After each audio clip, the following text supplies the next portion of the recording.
আচ্ছা, long term investment যদি কেউ করতে চায়, যে আমি কোনো একটা প্রপার্টি বা কোনো কিছু আমি লং টার্ম ইনভেস্ট, সেটা আসলে কিভাবে করবে?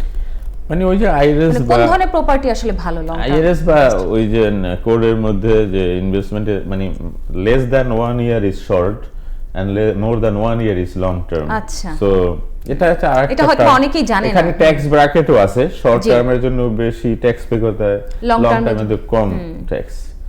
বাট অনেকের হয়তো একটা রং কনসেপশন আছে যে রিয়েল এস্টেট ওই যে গেইন ট্যাক্সের বিষয়ে। জি। তো এখানে নিউ ইয়র্কের যে ল আমেরিকার, আপনি যদি merit filing separate single person up to 250,000 real estate থেকে টাকা মেক করলে কোনো ট্যাক্স দিতে হয় না বাড়ি থেকে প্রফিট।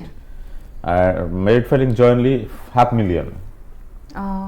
কিন্তু ওইখানে যারা কমার্শিয়াল এলএলসির নামে বিজনেস প্রপার্টি সেগুলি কিনলে সেই টাকার ইনভেস্ট 45 ডেজের মধ্যে বাড়ি খুঁজে বের করতে হয়, কন্ট্রাক্টে যেতে হয়, 6 মাসে ক্লোজিং।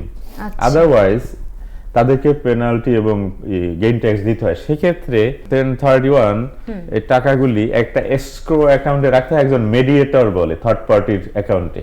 তখন আপনার আর গেইন ট্যাক্স দিতে হবে না, এটাকে বলে মেডিয়েটর।